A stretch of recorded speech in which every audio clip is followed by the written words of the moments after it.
اب اس موقع پر جو منافقین کی جان پر بن گئی تو خطاب تو شروع ہو رہا ہے یا ایھا الذین آمنوا سے، لیکن وہ بات ذہن میں رکھ لیجیے جو میں نے سورہ نساء میں آپ سے کہی تھی کہ منافقین سے بھی خطاب ہوتا ہے تو یا ایھا الذین آمنوا کے صیغے سے ہوتا ہے، اس لیے کہ وہ بھی مسلمان تھے، ایمان کا دعویٰ کرتے تھے۔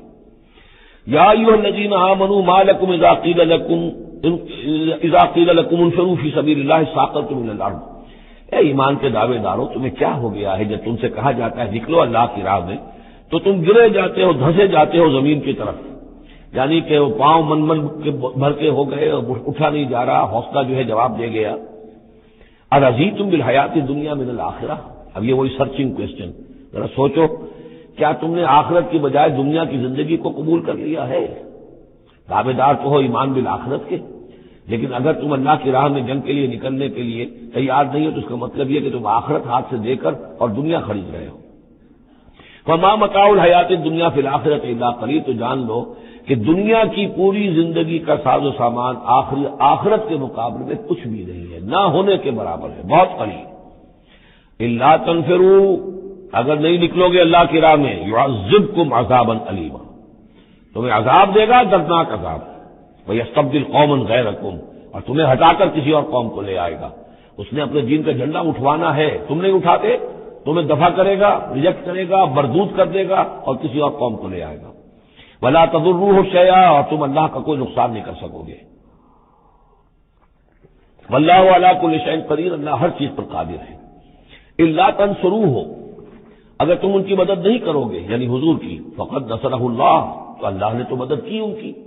اذ اخرجہ الذین کفروا ثانی اثنین اذ ہما فی الغار، جبکہ کافروں نے انہیں اپنے گھر سے اور مکے سے نکلنے پر مجبور کر دیا تھا، جبکہ دو میں کے دوسرے تھے، دو ہی تھے، حضور سے اور حضرت ابوبکر سے رضی اللہ تعالی عنہ۔ اذ ہما فی الغار، جبکہ وہ دونوں غار میں تھے۔ اذ یقول، یہ غار ثور کا واقعہ ہے۔ اذ یقول لصاحبہ لا تحزن، جب حضرت ابوبکر نے رضی اللہ تعالی عنہ یہ کہا کہ حضور یہ تو پہنچ گئے ہیں غار کے دہانے تک، اگر کسی نے ذرا بھی نیچے جھانک لیا تو ہم نظر آ جائیں گے، تو حضور نے فرمایا لا تحزن، فکر نہ کرو، ان اللہ معنا، اللہ ہمارے ساتھ ہے۔ فانزل اللہ سکینتہ علیہ، تو اللہ تعالیٰ نے تسکین اور سکون نازل کر دیا ان پر، وأیدہ بجنود لم تروها، اور ان کی مدد فرمائی ان لشکروں سے جنہیں تم نہیں دیکھتے، وجعل کلمۃ الذین کفروا السفلی، اور جس کا نتیجہ یہ نکلا ہے کہ کافروں کا کلمہ جو ہے وہ نیچا پڑ چکا ہے، پورے جزیرہ نما عرب کے اندر اللہ کا دین جو ہے غالب آ چکا ہے۔ وجعل کلمۃ الذین کفروا السفلی، اللہ نے بنا دیا ہے کافروں کی بات کو سب سے نیچے، وکلمۃ اللہ ہی العلیاء، اور اللہ کا کلمہ تو سب سے اونچا ہے ہی، واللہ عزیز الحکیم، اللہ تعالی زبردست ہے، حکمت والا۔ انفروا خفافا وثقالا، نکلو خواہ ہلکے خواہ بوجھل۔ یہ ہلکے اور بوجھل کے دو پہلو ہو سکتے ہیں، یا تو داخلی طور پر بوجھل دل کے ساتھ نکلو یا آمادگی کے ساتھ نکلو، نکلنا پڑے گا۔ اب یہ نکلنا فرض عین ہے، یہ نفیر عام ہے۔ وہ بات گئی جب کہ صرف تحریض تھی، ترغیب تھی، وہ دور ختم ہوا۔ اب نکلنا پڑے گا، اس جنگ میں نفیر عام ہے، چاہے بوجھل دل کے ساتھ نکلو اور چاہے کھلے دل کے ساتھ اور آمادگی کے ساتھ نکلو۔ اور اس کے ایک معنی یہ بھی ہو سکتے ہیں، چاہے تمہارے پاس ساز و سامان کافی ہے تب بھی نکلو، کم ساز و سامان ہے تب بھی نکلو۔ تو خارجی طور پر بھی ہو سکتا ہے یہ بوجھل اور ہلکا، اور داخلی طور پر بھی۔ وجاہدوا باموالکم وانفسکم فی سبیل اللہ، اور جہاد کرو اللہ کی راہ میں اپنے اموال سے اور اپنی جانوں سے۔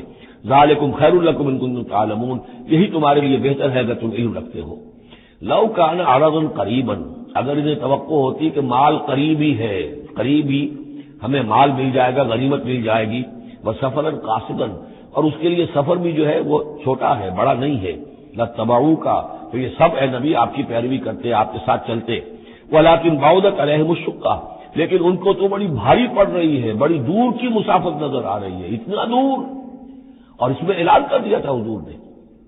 حالانکہ فتح مکہ کے موقع پر بھی حضور نے خفیہ رکھی تھی اپنی ساری اسکیم، اور عام طور پر جنگوں میں یہ ہوتا ہے، اپنی پوری اسکیم کا اعلان تو نہیں ہوتا، لیکن غزوہ تبوک میں آپ نے اعلان کیا تھا کہ ہم جا رہے ہیں، سلطنت روما سے ٹکراؤ ہے، تبوک تک ہمیں جانا ہے، کوئی چیز آپ نے راز نہیں رکھی، تاکہ جو شخص بھی ہے وہ سمجھ لے، اس کے لیے پوری تیاری کرے، داخلی بھی خارجی بھی، ساز و سامان کی بھی، اپنے حوصلے کو بھی دیکھ لے، لیکن یہ کہ بہرحال نکلنا فرض ہے۔ لو كان عرض ولكن بعدت عليهم الشقة وسيحلفون بالله لو استطعنا لخرجنا معكم، اور یہ عنقریب قسمیں کھائیں گے اللہ کی کہ اگر ہمارے اندر استطاعت ہوتی ہم ضرور نکلتے، اب مجبوری ہے، فلاں مجبوری ہے، فلاں مجبوری ہے۔ یہلکون انفسہم، یہ اپنے آپ کو ہلاک کر رہے ہیں، واللہ یعلم انہم لکاذبون، اور اللہ تعالیٰ کو معلوم ہے کہ یہ جھوٹ بول رہے ہیں۔ عفا اللہ عنک لما اذنت لہم، اے نبی آپ کو اللہ معاف فرمائے، یا اللہ نے آپ کو معاف کر دیا، آپ نے انہیں کیوں اجازت دے دی؟ یعنی کوئی منافق آیا، کوئی اور آیا، حضور یہ مجبوری ہے، بیوی بیمار ہے، کوئی دیکھ بھال کرنے والا نہیں ہے، تو مجھے اجازت دے دی، اچھا ہو جاؤ۔ حضور کی طبیعت میں بھی نرمی تھی اور آپ نے اجازت دے دی۔ اب جب اجازت مل گئی، اس نے کہا میں نے تو اجازت لے لی، وہ کور بن گیا، اس کے نفاق کا پردہ چاک نہیں ہوا۔ حالانکہ حضور اجازت نہ دیتے تب بھی اس نے نہیں جانا تھا، لیکن نہیں جانا تھا تو معلوم تو ہو جاتا کہ اس نے رسول کی بات کا جو ہے وہ معصیت کی ہے، نافرمانی کی ہے، اس کے نفاق کا پردہ جو ہے وہ پڑا رہ گیا، وہ پردہ اٹھ جاتا۔ عفا اللہ عنک، اللہ کو معاف کرے، یا اللہ نے آپ کو معاف کر دیا، لما اذنت لہم، کیوں آپ نے ان کو اجازت دے دی؟ حتی یتبین لک الذین صدقوا وتعلم الکاذبین، یہاں تک کہ آپ کے لیے واضح ہو جاتا کون صادق الایمان ہے، کون سچے مسلمان ہیں، اور آپ جان لیتے کون جھوٹے ہیں، اس لیے کہ انہوں نے پھر بھی نہیں جانا تھا، آپ اجازت نہ دیتے تب بھی رہ جانا تھا، اور اس سے یہ ہے کہ ان کے نفاق کا پردہ جو ہے وہ فاش ہو جاتا۔ لا یستأذنک الذین یؤمنون باللہ والیوم الآخر، وہ لوگ جو اللہ اور یوم آخر پر ایمان رکھتے ہیں وہ آپ سے اجازت کے طالب ہو ہی نہیں سکتے۔ ان یجاہدوا باموالہم وانفسہم، کیا وہ اس سے اجازت مانگیں گے کہ انہیں معاف کر دیا جائے اللہ کی راہ میں جہاد نہ کرنے سے جانوں اور مال کے ساتھ؟ ایمان کا تو لازمی تقاضا ہے۔ پھر وہی وہ جو ڈیفینیشن میں نے آپ کو بتائی سورہ حجرات میں، انما المؤمنون الذین آمنوا باللہ ورسولہ ثم لم یرتابوا وجاہدوا باموالہم وانفسہم فی سبیل اللہ، وہ تو اس کا جزو لازم ہے، شرط لا ينفک ہے۔ لہذا جو لوگ اللہ پر اور یوم آخر پر ایمان رکھتے ہیں وہ آپ سے ایگزمپشن نہیں مانگ سکتے جہاد فی سبیل اللہ سے۔ واللہ علیم بالمتقین، اور اللہ تعالیٰ جو ہے اپنے متقی بندوں سے خوب واقف ہے۔ انما یستأذنک الذین لا یؤمنون باللہ والیوم الآخر، اصل میں جو اجازت مانگ رہے ہیں آپ سے، ایگزمپشن مانگ رہے ہیں، رخصت مانگ رہے ہیں، یہ وہ لوگ ہیں جو حقیقتاً اللہ پر اور یوم آخر پر ایمان نہیں رکھتے۔ وارتابت قلوبہم، اور ان کے دل جو ہے شکوک میں پڑ گئے۔ سورہ حجرات کی اس آیت میں کیا ہے؟ انما المؤمنون الذین آمنوا باللہ ورسولہ ثم لم یرتابوا، پھر شک میں نہ پڑے۔ یہاں فرمایا ورتابت قلوبہم، ان کے دلوں کے اندر شکوک کے ڈیرے ہیں۔ فہم فی ریبہم یترددون، اور وہ اپنی اسی شک و شبے کے اندر بھٹک رہے ہیں۔ تردد بھی یہی ہوتا ہے، تذبذب، تردد، چلوں نہ چلوں، یہ جو متردد ہو جاتا ہے آدمی، کبھی کہتا ہے چلنا چاہیے بھائی، ورنہ تو یہ کہ اب جو ہے بالکل پردہ فاش ہو جائے گا اور میں منافق قرار دے دیا جاؤں گا، اس کے بعد پھر یہ کہ پھر نہیں، کوئی نہ کوئی جھوٹی بہانہ بناؤ، قسم کھا لو۔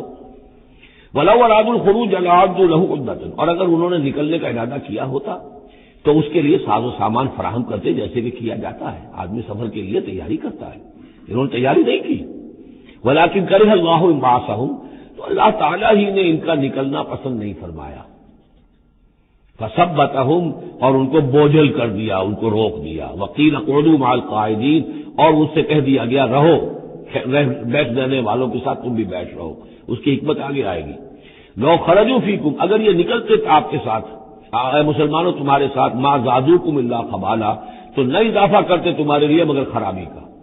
دلوں میں روگ تھا، وہاں جا کے فتنے اٹھاتے، آپس میں لڑاتے، کوئی اور کچھ کرتے، لہذا ان کا بیٹھ لینا بھی حکمت پر مبنی ہے، اللہ تعالیٰ کی طرف سے، گویا کہ اس میں بھی ایک خیر ہے، گویا کہ بندہ مومن کے لیے تو خیر ہی خیر ہے، ادھر بھی خیر ادھر بھی خیر، لیکن منافق کے لیے شر ہی شر ہے، ادھر بھی شر ادھر بھی شر۔